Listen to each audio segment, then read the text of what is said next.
Hey, hi.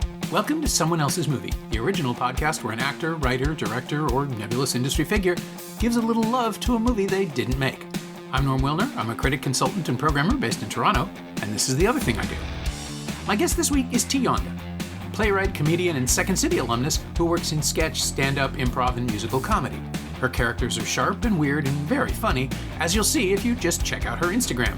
And this week, Tiyawnda is playing TO Sketchfest with a new show, One Butthole After Another, on Saturday, March 7th at 9:30 p.m. at Comedy Bar Bloor. There's a second show, March 12th at 7:30 p.m. Tickets should still be available for both shows at tosketchfest.com, and you should see it. Tiyawnda picked The Silence of the Lambs, Jonathan Demme's landmark 1991 adaptation of the Thomas Harris novel, which was a sequel to Harris's best-selling Red Dragon that introduced a new detective, FBI trainee Clarice Starling, and drew her into the race to stop a serial killer called Buffalo Bill, ultimately enlisting the help of the incarcerated Dr. Hannibal Lecter to track him down before he can murder his next victim. Jodie Foster and Anthony Hopkins both won Oscars for their performances here, and so did Demme for his direction, Ted Talley for his screenplay, and the film for Best Picture.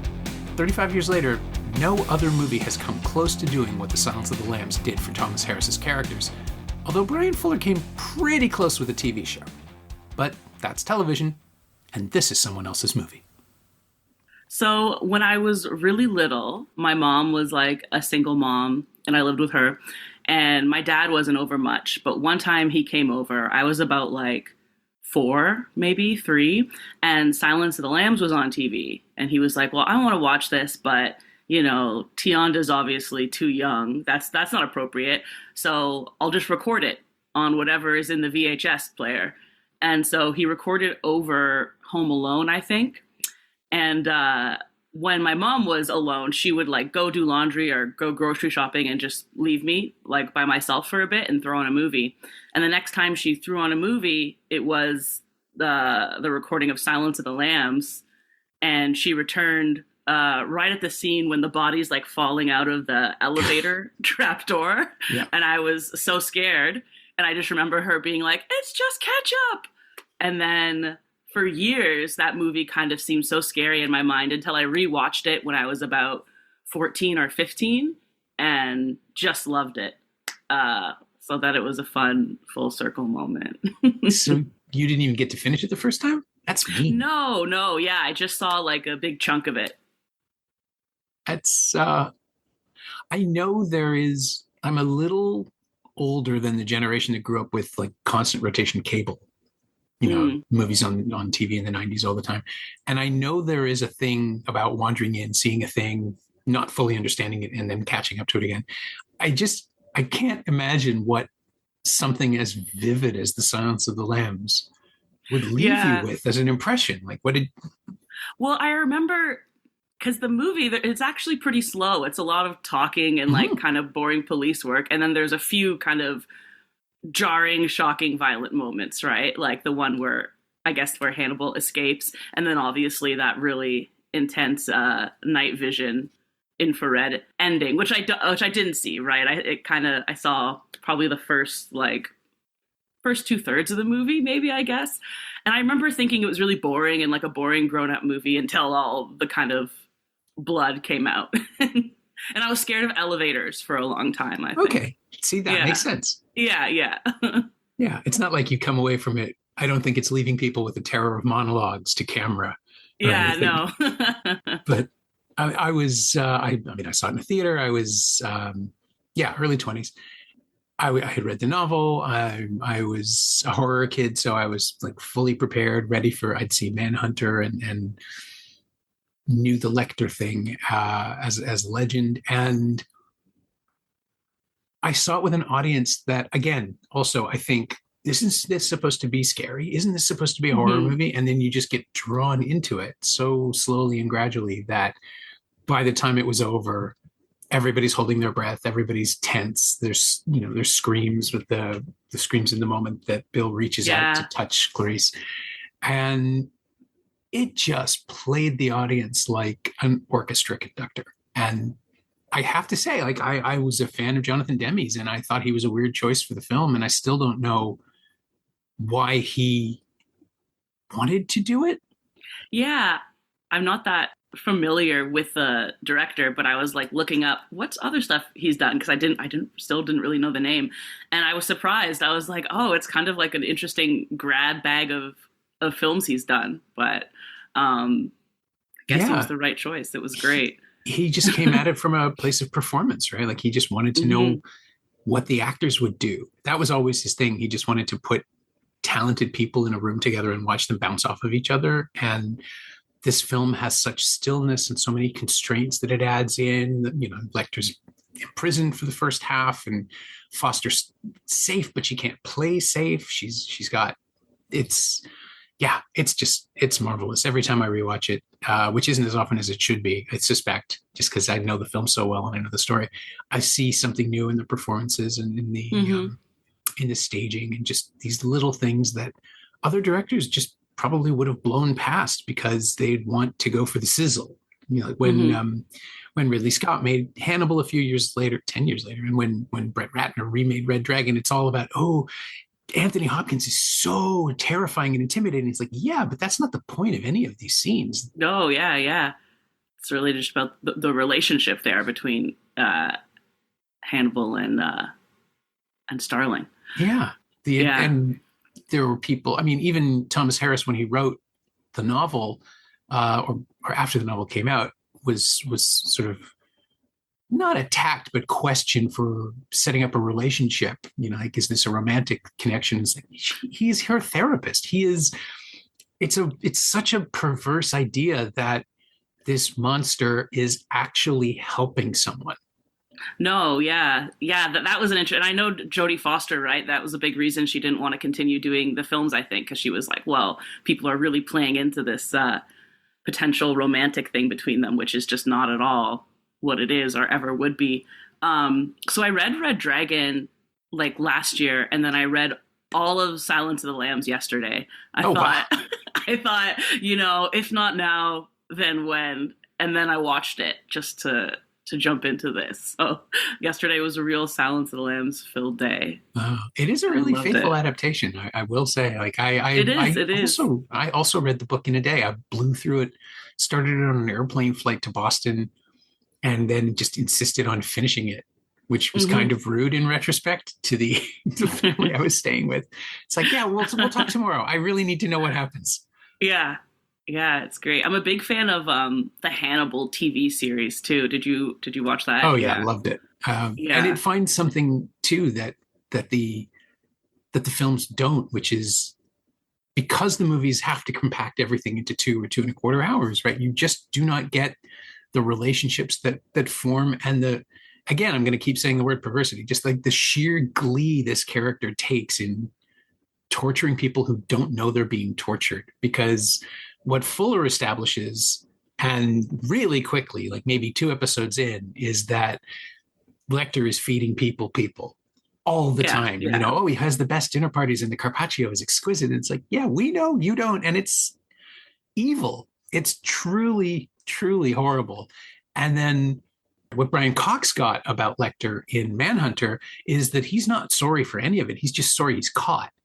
Yeah, for sure. I know Brian Fuller described how he wanted Mads Mikkelsen to play Hannibal was just like as the devil, like just fully believe you are the devil the whole time. I've seen Manhunter, I think, once years ago because I was curious and really enjoyed it. It's definitely different than Red Dragon. Such a different take. And fun to see someone else do Hannibal too. Now that I've seen, I love the TV series. It's probably one of my favorite modern series. I love Lawrence Fishburne as Jack Crawford. So when I was reading the book yesterday, it was funny to think about who I was imagining playing each character. Like I definitely had Lawrence Fishburne, and I had Anthony Hopkins in my mind just because of the Silence of the Lambs association. Sure. But yeah, it's just fun to see how they changed those characters for the series and like added more female characters too. Yeah, just making Freddie Lounds a woman. Yeah, and Alana Bloom. Oh, that's right. I forgot about her. Fuller is just so good at creating a complete universe right out of the gate. So everything is lived in. The characters played by Aaron Abrams and Scott Thompson, just sort of being the little Greek chorus and gradually understanding things very, very, very slowly is this great Rosencrantz and Guildenstern comic act that just doesn't exist in Harris's books or the movies, No, because yeah. everybody gives Lecter the sense of humor. Nobody else gets to have it. But then Demme lets Foster find the laughs in things, left field laughs in, what was it? Leaving someone with their number just in the storage area, just in case something should happen. Yeah. The haha, and that's in the book too. In the line, there's a haha that's written very funnily. Yeah. It doesn't have to be moody and grim. I mean, it does. Obviously, it does. You're watching people be tortured and pleading for their lives, and in such incredible, immediate ways, in silence specifically on all of the films, but really the entire arc with Catherine trying to talk her way out of the well and ultimately realizing she has to save herself. Brooke Smith is just phenomenal in that, but she's also like angry instead of scared, which is such an interesting choice. She's not a damsel in distress in any way. And and even when Clarice comes and she's like, "Don't you leave this room." Which, you wouldn't want to be left alone, obviously. Yeah, that got a huge laugh at every screening I've seen. That silence. Yeah, I would love to see it in a theater. I think the year it won and came out, 91, was the year I was born. So I never got a chance to see it in a theater. But if somewhere was screening it, I'd love to see it like with people. Yeah, there's a new master of that house. They're not more screening of it. That's something else I'm working on separately. But it's great to see a movie like that with an audience, and the release, the tension, the release again, like just the cycling of panic and terror and exhilaration, and the fact that, spoilers for Silence of the Lambs 35 years later, he gets to go. He gets his send off at the end. Like, people are happy that he's out there in the world, which I think comes back to a combination of the way Demme handles Lecter's courtliness, and Foster plays this. It's not regard. She never lets him get too close. She's listening to every warning she gets. But there is that sense of courtesy that she understands in him that no one else does, right? Like, he won't come after me. He'd consider it rude. Yeah. His distaste for the rude. There's a line in the book I really love where he says, after he has a bunch of his stuff taken away, he goes, a more humane or a more just society would either kill me or just let me have my books. You go, oh yeah, it's kind of true. Like, obviously there's just so many problems with law enforcement and punitive justice, but like people like Chilton, so many people are, just as depraved and kind of get off on torturing inmates in their own way. So yeah, when you see him go free at the end, there is a very weird form of, hard to say justice there, but sort of that. Yeah. Well, he's established himself over the course of the film as someone who is, he has a code, right? He has the same sort of code that Starling has, that Jack Crawford has. He'll bother people, he'll annoy people, but he won't actively harm them until he's personally offended. But watching him probe and develop that respect for Starling over the course of their sessions, which is what they are, I mean, no wonder it's such a vivid relationship between the two of them, because you have two all-time heavyweights. Foster, who has already demonstrated her willingness to, well, I was going to say be as honest as possible, but she was still closeted, so I guess that technically isn't true. But it's like it's this weird thing. The more we know about Jodie Foster now, the more interesting and alive her performances are. In retrospect, strangely, because she's inhabiting an entire ecosystem that she can't be open with. That she can't. Some people knew, some people didn't. She was actively protecting her reputation and as a leading lady at that time. None of this is to be interpreted as negative. I mean, it's surviving. Yeah, of course. But then watching Foster play Clarice Starling, who is established in that great shot of the other elevator, that other great elevator shot, as the tiniest person in any room that she's in, a woman in a man's world, and adding that additional level of obscurity, like deliberate obfuscation. Yeah, I Is didn't think of that. I don't know much about Jodie Foster, like in the real world. I feel like I did know that she was queer somewhere in the back of my mind, but hadn't really thought about it. But when I was watching the movie last night, I did think about that, because there is a love interest in the book that they don't play on at all in Culture, the film. Yeah. And I found myself just thinking about her and her inner life and how she sees romance and lets people in, and that it sort of does seem a bit like a queer coded character. And even when she has to sort of fake it for Chilton, that sort of putting it on. And of course, she's really close with her lovely roommate. That relationship is so nice. Where I think in the book, she describes her roommate as just as smart as Hannibal Lecter, or in the top 2 smart people she knows. And I thought that was really sweet. Yeah, and then that actor goes off and starts an incredible career as a director. So again, Demme's just encouraging everybody to be their best selves, and casting for qualities they might not even know yet. But yes, so there's Foster on one side, and then there's Hopkins on the other. And again, this is a point in his career where he played heavies here and there, but mostly hadn't. He was, I think the biggest creep he played was probably the one in Magic, but mostly he's been cast as just a straight dramatic role, an authoritarian here and there, sad husband here and there. He's a magnificent actor. I think probably I'm obviously missing something huge. I can feel myself blowing past it, but I'm thinking of the Elephant Man as his greatest showcase up until that point, where he plays a very compassionate person, the complete opposite, a doctor still, but the complete opposite of Lecter, and then casting him. And I don't really think I appreciated this until I met Hopkins a few years later on the junket for Nixon. He's built like a bull. He is a solid box of man that is that, in contrast, like in his introductory scene where he's got all that stillness, but he's also holding himself so tensely that there is menace in his smile.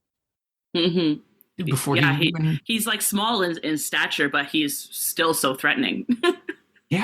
And you need somebody who is able to take up that much real estate in your head while you're watching the movie, even though he's not the primary villain. He's not even able to do much damage, except for all the things that we hear about, the way that he's introduced with stories about what he's done to people. The nurse and stuff. Yeah, and then later what he does to Miggs just by whispering him horrible things or honest things. He may just be doing the same sort of analysis that he's doing with Starling. It just comes to a different place. But you need someone, I realized, who could speak as eloquently, because that's the other thing Brian Cox brings to Manhunter is this. He's playing an American, but not very well. His accent is heavy enough. He just sounds cultured and intelligent, and someone you would naturally defer to in a conversation, someone who's, arrived prepared. Yeah, it feels like the smartest person in the room, for sure. Yeah. So the conflict between those two people, who are both bright, capable, and willing to do whatever's necessary, becomes increasingly tense, even before things escalate into the full-on nightmare. Yeah. The slowness of it is so scary too, because it like in that line of work, tracking down horrible people every second literally counts. They're slow, but they're rushing. The thoroughness is so important. It's such serious work, right? So yeah, those moments when he's like, no, I just want to fuck around with you for a bit. She's like, oh, I have to go, but they're on really different schedules. Hannibal and Clarice, which the tension there is so fun. He's just waiting for things to open up. He's waiting for an opportunity, and she can see nothing but the ticking clock. And I think that's something too that improves on Manhunter, where there's a 30-day clock on the killings. Red Dragon too. Everything's based on the moon phases, and with Bill, it's just when the urge hits, which is so much more disturbing because it's someone who's completely unpredictable. Yeah, I find Buffalo Bill, James Gum, such a maybe not scarier, but more despicable, or you have so much less sympathy for him than Francis Dollarhide, than the Red Dragon, right? Oh Whose yeah. crimes are just as vicious, but it's so interesting how they're like whatever their intention and what's going on in their mind and how they see their victims really does affect how you see them. Uh, Yeah, well, there's that great line it's in the novel and in the film. My heart bleeds for the kid he was. mhm. That Will Graham says about Dollarhide. He's a monster now, and I have no compassion for that. But yeah, this kid went through hell, and this is what came out the other side. As opposed to Bill, who is, there are a lot of different descriptions for Buffalo Bill in the novel and in the film, and subsequently, obviously, that character has been kind of reframed as a hate crime. But I think the point of the character is that he is a hate crime. He is not trans. He just hates Oh women. yeah, yeah. And He this hates is women, and it's an excuse. Hates himself, right? yep. And has tried everything. Like Hannibal says, he's probably tried to be a lot of things. And I know in the movie they're pretty. There's a few lines where they're really clear on that. He's not trans. He wants to be. That I feel like it's hard. That does get looked over. And in the book, they go even deeper with that. There's like many pages, and the whole conversation with John Hopkins is hospital is much bigger about it. Yeah, no, it's,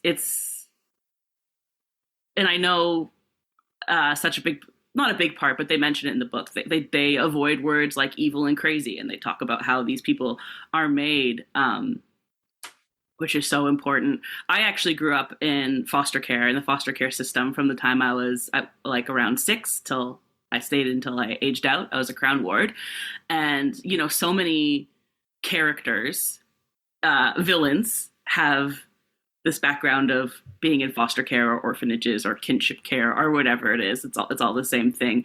And it can be hard to watch as a former foster child, because there is this stereotype that like, oh, they're all crazy, they're all evil. But I love that Clarice was also displaced. And there's so many ways things can go, I guess. But having sympathy for the children that people were is so important to me. And I did have so many foster siblings who went down pretty dark paths. Not many, honestly, but more often than not, they're just kind of like, well, it's like it's the same thing with the transgender thing, right? Like Clarice says, a lot of transgender people are really passive and not violent at all.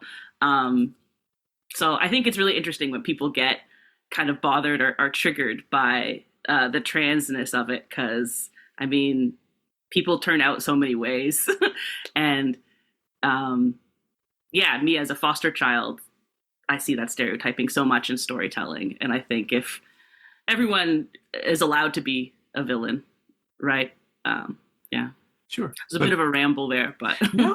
I see what you're saying. And I mean, I've known a couple of people who have been foster parents, and they're some of the kindest human beings I've ever met. mm-hmm. It's not about, I guess it's shorthand in a lot of TV crime shows for people who are scamming the government, right? They found that the more kids you get, the more money you get, something like that, some generic way to just write off a character. But it's so much more complex in the real world. And that's, I think, the worst thing entertainment does is it collapses any issue down to whatever you can fit into 3 lines of exposition and then move on to the plot that you've already written.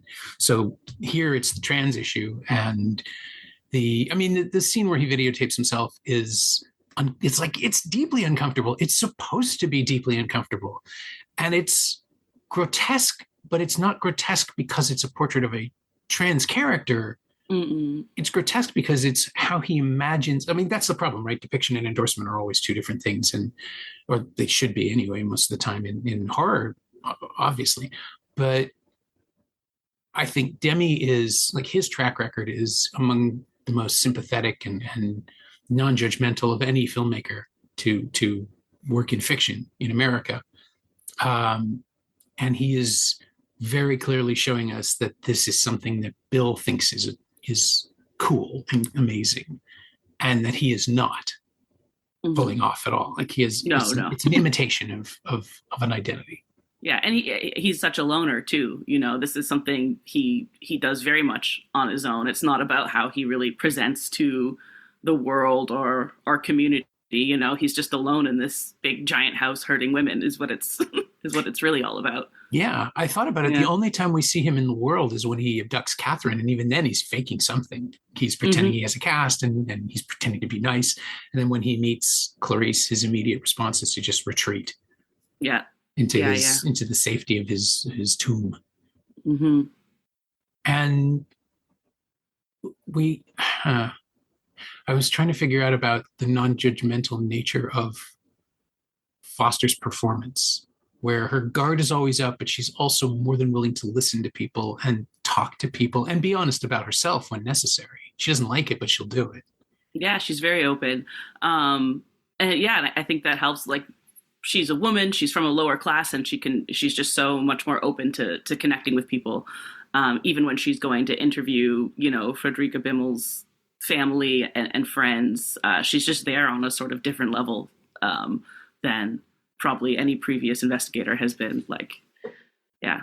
Yeah. And the one time someone shows her genuine compassion, she doesn't really know what to do with it, which I find fascinating. It's the scene with Pilcher, who becomes her love interest in the novel, but not here. He kind of comes on to her, but also he's just interested in her. Mm-hmm. And it makes her uncomfortable. And you can't quite tell if it's because she's not interested in him personally, or she just doesn't know what to do with this sort of attention, which is positive male attention, as opposed to everything she's been going through at Quantico. Yeah. In the movie, they play it so ambiguously, too, about how she's feeling, and it's never really resolved, which is interesting. Yeah. I mean, I like that. It's not something that needs to be resolved, or that could be resolved in that one scene, right? Without a big clumsy sequence of dialogue that just doesn't need to be there. Yeah, or a weird ham-fisted ending where she's just with some guy. Would really cheapen her whole character. It's true. And I mean, as much as I love the writing in the book about where she ends up, which is that she's in a warm bed surrounded by dogs, and one of them might also be a guy. Yeah. Her ending here is, it's clear in a way that the book isn't, especially because of what Harris then does with Starling and Hannibal, and betrays the whole character he's created. I haven't read Hannibal, and I think I saw it once a few years ago, but wasn't that into it, so wasn't giving it maybe my full attention. Yeah.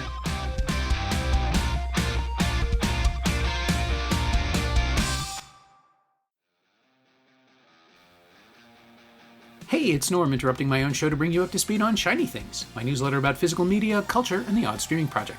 Last week, I tackled Warner's superlative 4K upgrades of All the President's Men and Ben-Hur, and the new releases of Song Sung Blue and Deathstalker. There's also Friday's What's Worth Watching dispatch at the paid tier, so sign up for a 14-day free trial at shiny-things.ghost.io, or find a link at the Semcast Blue Sky account. You like reading about movies? I like writing about them. Come check it out. I read the book and saw the movie, and then I read Hannibal Rising and saw that movie. And there is a theory that I love. I don't think it's real, but I love it. It comforts me that Thomas Harris is just trying to make Hannibal unfilmable as a property, and just writes these incredibly ludicrous, baroque, preposterous narratives. I mean, Hannibal ends up with Clarice and Lecter in a romantic relationship, which is apparently very consensual, and the language he uses in the novel is so just gross, deliberately offensive to the refined sensibilities of both Lecter, the character, and the books he'd already written. And then he wrote another one about his prequel where he ate his own sister, and that's where the cannibalism comes from. It's like, you don't want people to make these movies. You're just trying to get out of a contract. This is like a contractual obligation. Mix CD. Interesting. And don't bother, obviously, with the movies. But there is a grace and an elegance in the novel in Silence of the Lambs, and that's the thing I think that Demme captures as a filmmaker more than anything else. And it's a combination of obviously it's Takeru Fujimoto's cinematography and Howard Shore's score, and the way it lulls you in, but you are seeing like a high class version of a pulp story in a way that mirrors both who Lecter is and who Starling wants to be. And it comments on all of their scenes as a result are in conversation with this. And whenever we see Jamie Gum, yeah, it's messy. He's not well put together, and ultimately, he's got a corpse in his bathtub, and all the horrible things that we see at the very end just push him further and further out of this rarefied space that the movie has been in. Even with the direct address, the way that characters just talk straight to camera, which was a thing Demme played with for the second half of his career, and which I generally hate as a film goer, because I know they're not talking to me, but it works here because I think it's almost exclusive to Starling sequences. It's all about that male gaze too, right? That staring through her, and her sort of being a different, not really being a full person in the room to a lot of them, and her trying to sort of earn that, but also work with that. Right. And like, how can that sort of play to her advantage? A really great point I read that I loved was at the end when he has the goggles on and he's like reaching for her, right? Like, that's also the gaze, his coveting her. And that's why she gets to survive, because he's, his weird relationship with women and needing to take that time to have that weird game in his mind with her, where if it was, a male officer, it wouldn't have gone on so long. Yeah, no, he needs to torture her. Yeah. Even though she doesn't know she's being tortured, which is, again, such a great visual element to make us identify with her, even though she's just, incapable of responding to it. She's terrified anyway. Nothing is going to make it worse, but he has to taunt and possess and control. And yeah, Harris he sees, at least in The Silence of the Lambs and in Red Dragon, he sees his characters and their motivations. He understands them in such a way that knowing them becomes more distressing to the audience, to the reader. Yeah, and then the two films that have best capitalized on that, as opposed to the Brett Ratner Red Dragon, where he just needs to put Lecter in more of it and make him an active character because Anthony Hopkins is the reason people are coming to see the movie. It's just great to watch Mann and Demme, who are such completely different filmmakers. Mann is a techno fetishist and an image stylist, and Demme just wants to hang out with people wherever he is. It's fascinating to watch them take those notes and build real characters, even when their characters are monsters. We understand them, which makes them more frightening. Yeah, for sure. I love the background you get about both Buffalo Bill and Francis Dollarhide. I find in the books there's so much more about Dollarhide, which I enjoy. I wish there was more about Jamie Gum. I want to know more about his relationship with his grandparents and stuff. It doesn't go into it that much, but it's also he was taken away really young, right? It was a formative experience. Yeah, I think he went into care at the age of 2, foster care, and then when he was like 8 or 10, his grandparents came for him. That's right. Reconnected with him. Yeah. I really need to read that book again. It's been a long time. Oh, it's great. I love Red Dragon too. That was my accidental formative experience. I picked that paperback up in my grandparents' house. Oh, wow. It was on a shelf, and it was the original paperback had this really shiny cover, silver mirrors, right? And opened up to a really, really terrible shot of the imagined Dollarhide. It was an actor in makeup with dentures and strange goggles on as well, if I remember correctly. And it was just so weird and scary that I had to read the book. Yeah, that would draw you in. Yeah, it's got to be out there on the internet somewhere. You should look it up because it's an absolutely ludicrous illustration for what the property actually is. Yeah. But it was just how they sold paperbacks in the 80s, I guess. That's fun. The copy I have has Red Dragon and Silence of the Lambs together in one volume, which is nice. Oh, wow. Just like a giant paperback. Yeah, it's pretty big. They're not short books. It's like, or it's a hardcover. It's a hardcover, actually. Good. In the house I was living in before that we were renting, there was a bathroom in the basement. The basement was very, very scary and creepy. And the bathroom, there's no walls. It's just kind of a toilet in the corner and very creepy. And so I decided to decorate it to be like a Silence of the Lambs themed bathroom. Sure. Which was really fun. So I had like a bucket on the floor with a rope going up to the ceiling. And I had a lotion bottle that said like Buffalo Bills lotion or whatever. And I also bought this and had it hanging, which is the moth. Nice. Yeah. So that was fun. We lived there for just like a year and a half. So now I have those props, but no creepy bathroom. I was going to say, I was hoping you left it for the new tenants. Like, let them see I it. probably should have. But yeah. We had a place once with an unfinished basement with a toilet under the stairs. So there was almost, it was a working setup completely, no sink. It was the laundry space. But there was a toilet under the staircase and you would have to crouch to use it. And it made no sense whatsoever. We got rid of it almost immediately, but it was just one of those things where you move in and think there's an entire history to this decision and I don't want to know it. Yeah. Houses are interesting. And that's the thing in the movie too, right? The villains and the relationship to where they live, and they stay inside and they're isolated, and basements are kind of creepy, inherently scary things, I think, that like represent the subconscious, of course. So both, Francis and James have some dark associations with basements. Yeah. So and again, it's the kind of thing where an audience, we're in a movie theater, we already want to be plunged into the dark. But I think there is something about making it difficult to see what we're seeing and to deliberately obscure and box characters in. That's just an instinctive panic response in some people anyway. I don't know if it works for everybody, but watching people's shoulders come up in that last scene ahead of me in the audience was, it was just wonderful to experience that with a collective, with a group. And it's the kind of thing that, I think we're losing that cinematic experience, the sense of communion that happens when something has hold of the room. And it's my favorite thing in the world to just be part of that. One of my favorite kind of horror movie theater experiences was seeing It Follows in theaters. Have you seen that? Oh, yeah. Yeah. One of my favorites. And that was a while ago now, like 2018 or something, probably. Well, it's further back. It's got to be at least 10 years. 10 years ago. Wow, yeah.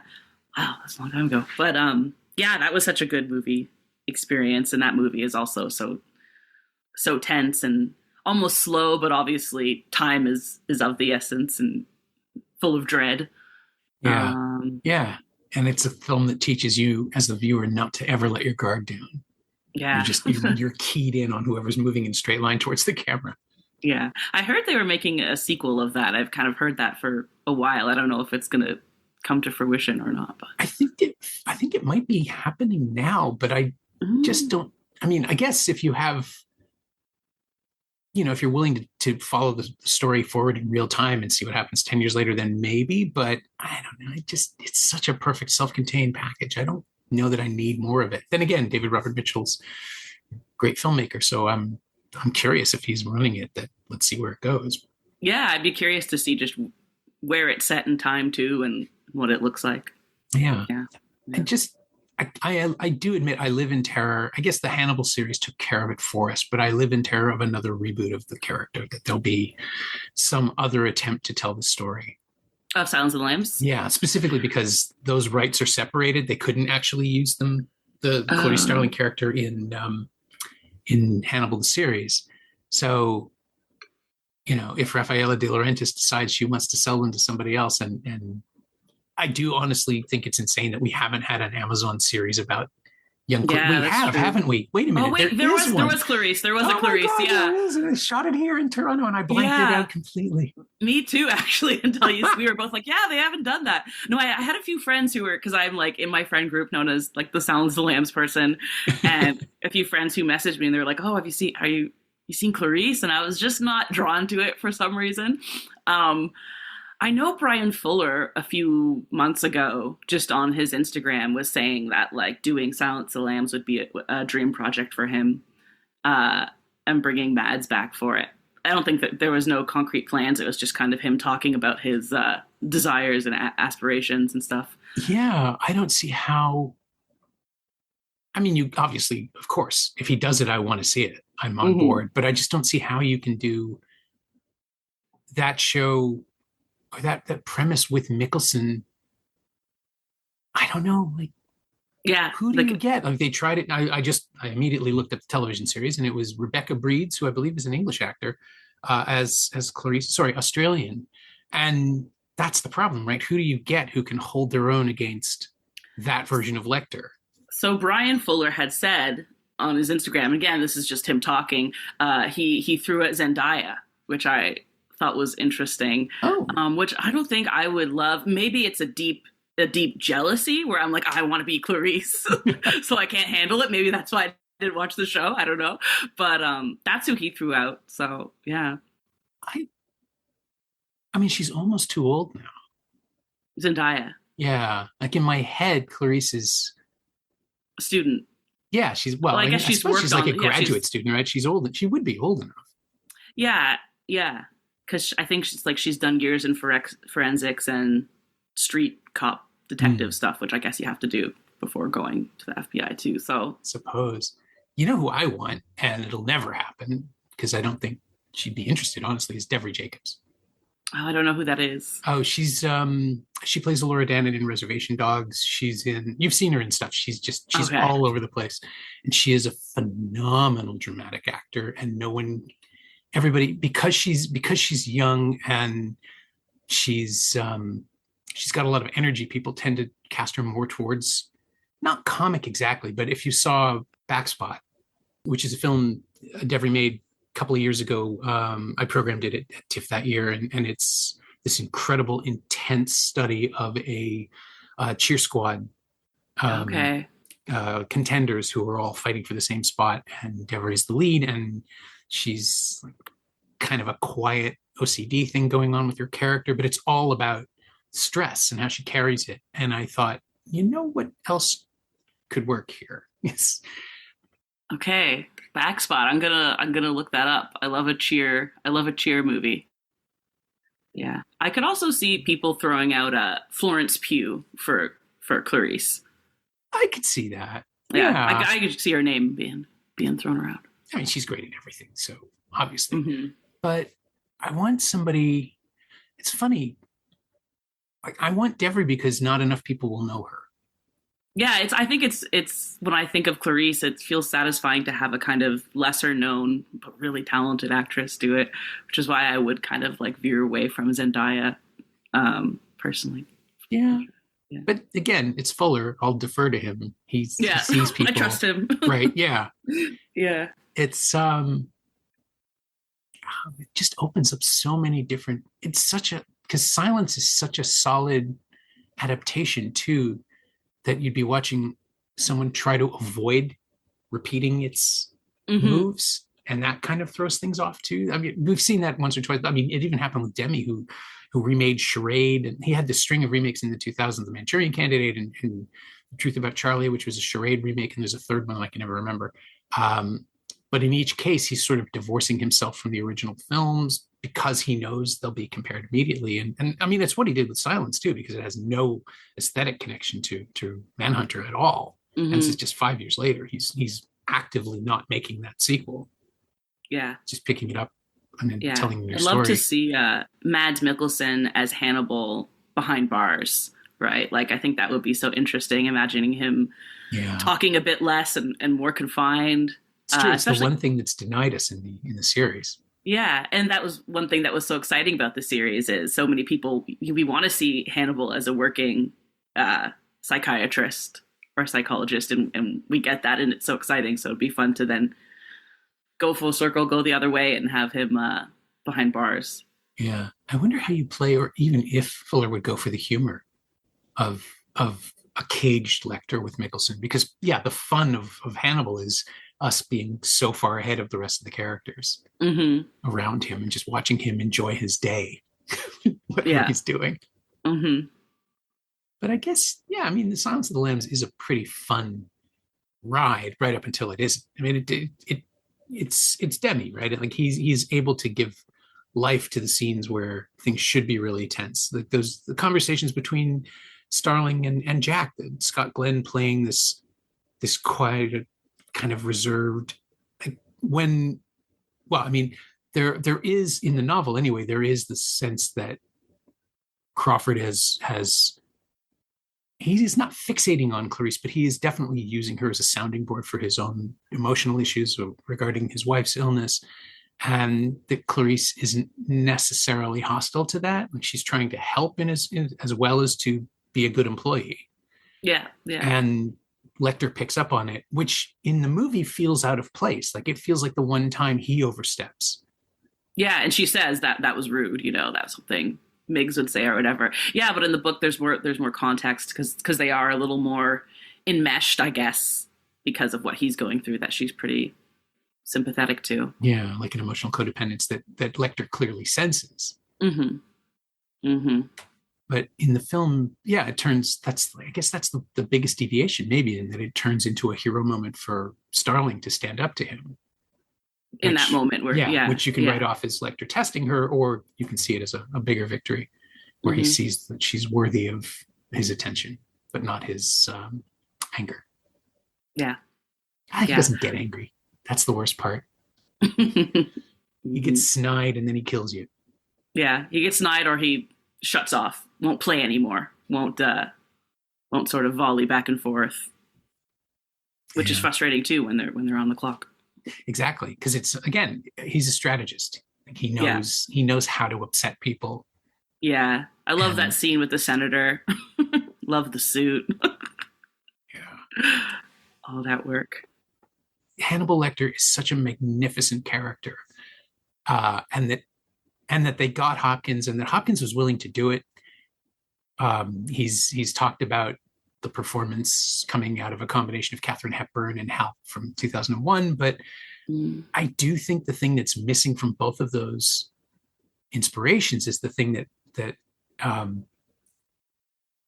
Hopkins brings, the thing that Cox didn't have, which is that he is enjoying himself. Yeah, he loves it. I love Mads Mikkelsen. I can't remember if this is in the book or not, if they say this line, but it's one of my favorite things from Hannibal, was when kind of finally confronted about why he's doing everything he's doing. His answer is just like, I'm just curious. I'm curious to see what will happen. It's really as simple as that. Curiosity drives a lot of people, like I think of like improvising and doing a scene.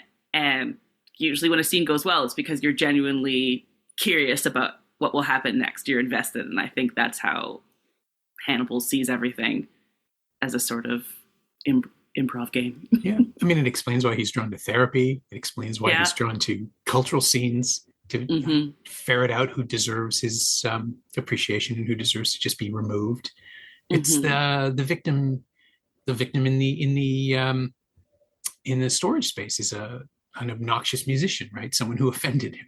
Yeah. The flautist. I feel like deep down, I will always want to know what a session with Hannibal would be like. I don't know if any therapist could ever live up to his sort of fictional knowledge of the craft, I guess. Because we do see him working as a therapist and helping Clarice. Yeah. And now, I'm thinking of how do you even do this? Like an improv sketch of somebody who was a former patient, didn't know about the people eating, and actually did. He just had a great relationship with Hannibal. Yeah. Yeah, a character witness. That's very funny. Yeah. Yeah. He helped me through a lot of things. Yeah. I'm talking to my mom again. Honestly, I feel pretty good. Yeah. He gave me some great workbooks. Yeah. I actually started watching The X-Files because I love, what's the actress's, Gillian Anderson in Hannibal. And that was kind of my first introduction to her, like in the TV series. I didn't really know her. And I was like, she's so good. I want to know more about Bedelia. She's so cool. And then I was like, because also when I was young, the X-Files scared me so much. I would hear the theme song in the other room and like get scared. So it's fun revisiting it now as an adult. And sometimes it's still pretty spooky.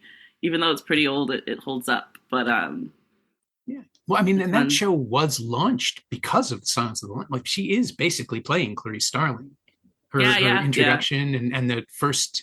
There's an episode in the first season where she has conversations with the supposed psychic after her father dies, which is just straight up Silence of the Lambs. Oh, I haven't got that far yet, but yeah, she is very Clarice coded for sure. But it's fun, and it's just fun to see like different actors from the 90s in it. Like there's so many little cameo appearances and stuff. Yeah, so that's fun. A lot of Canadians too in the first 5 years. Fun. It's always fun. Yeah. But the legacy of the feature is such that, yeah, I mean, you can track back to almost every serial killer procedural in the 90s comes from the Silence of the Lambs, and it's maybe a handful of them improved on it, like Fincher's Seven, or there's got to be another, maybe there must be other ones, but the sense of building a playbook. I mean, this is where CSI comes from. This is where yeah, for sure, Criminal Minds.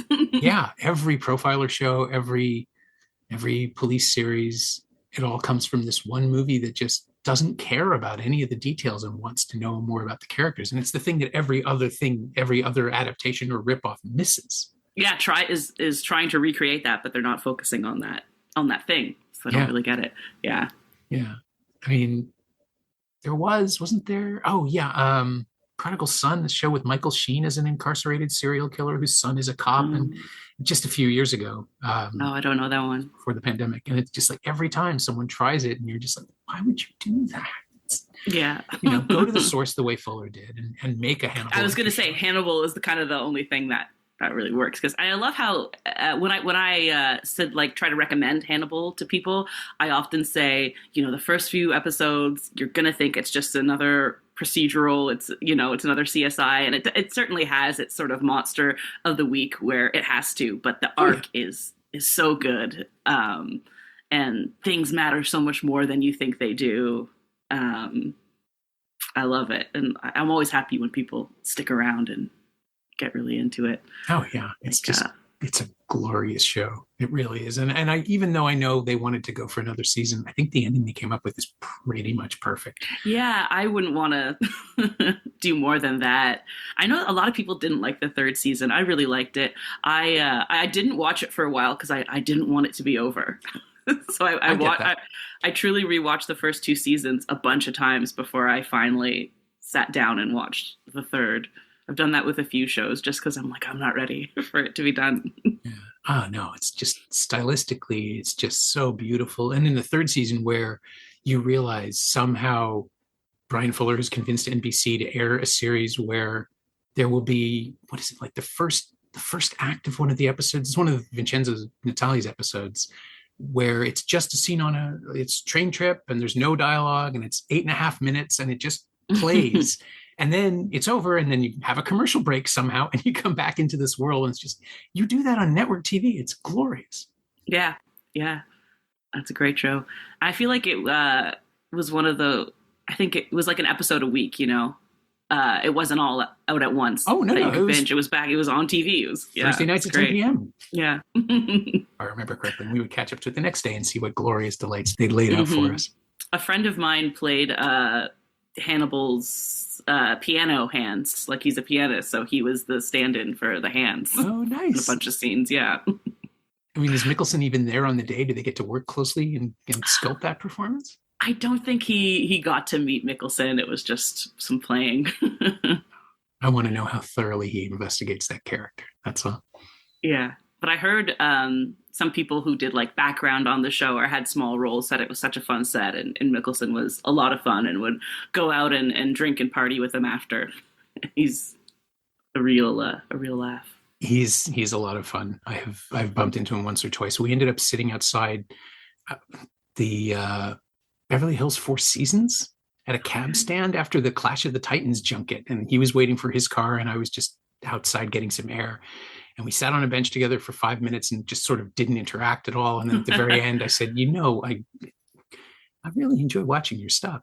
And he smiled and said, thanks. But it was one of those things where it's like, I don't want to bug him. We've just performed this, the junket thing was very formal and we didn't actually get to talk. It was a press conference rather than one-on-one. And he just had such a nice, he smoked a cigarette and I watched. It was fascinating.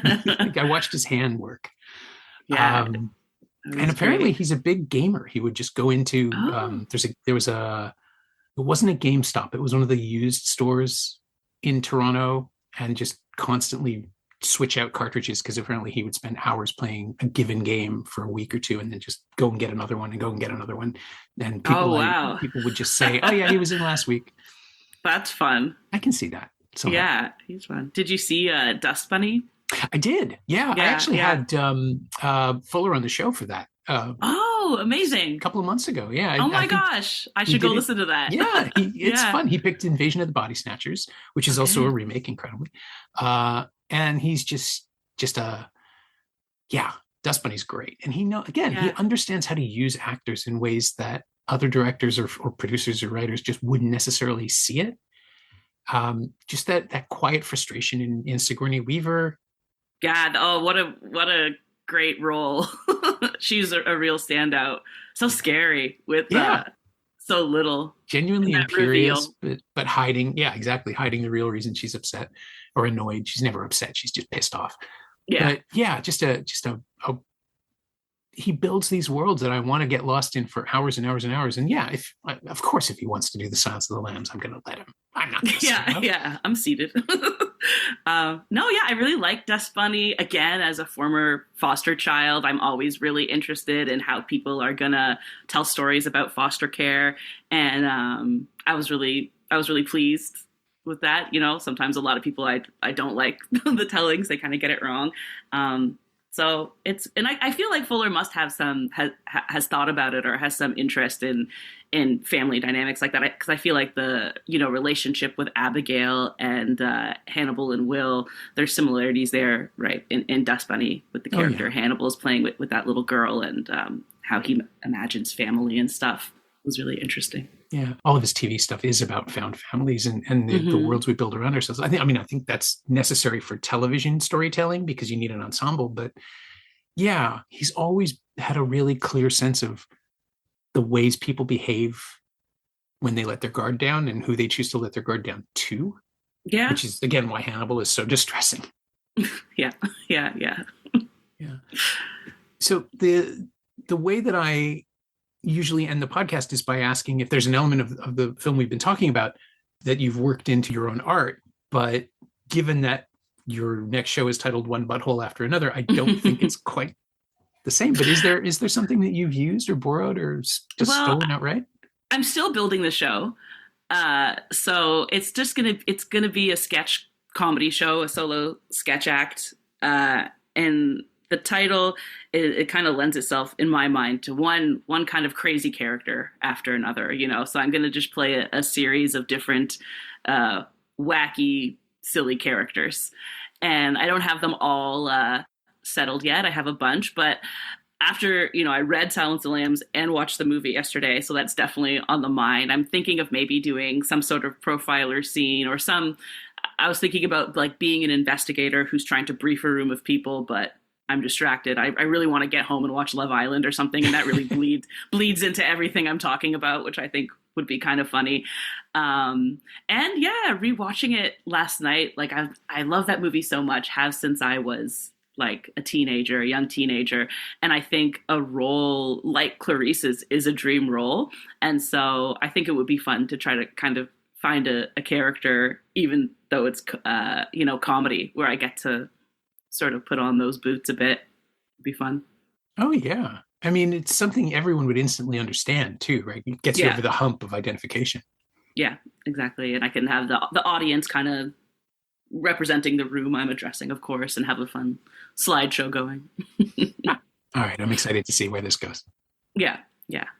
So I'll work it in that way.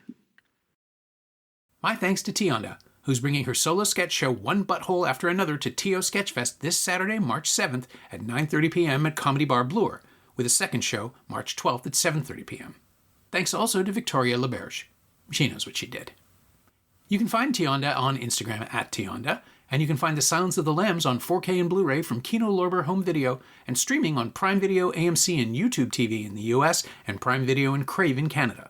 It's also available to rent or buy on various VOD services across North America. You can find me on Blue Sky at Norm Wilner, and you can find this podcast there at Semcast, SEMcast, and on the web at someoneelsesmovie.com. The first year of the show is still available for just $20 at payhip.com/semcast. That's the first 52 episodes of Someone Else's Movie, 40 of which aren't currently available anywhere else. And check out my newsletter, Shiny Things, at shiny-things.ghost.io. I think you'll enjoy it. Our theme song is by The Last Year. If you like it, or this show in general, please say so. Leave a review wherever you've been listening. Every little bit helps. It truly does. And check out the other shows on the Frequency Podcast Network while you're doing that. Stay safe, watch movies, get all the boosters. I'll see you next week.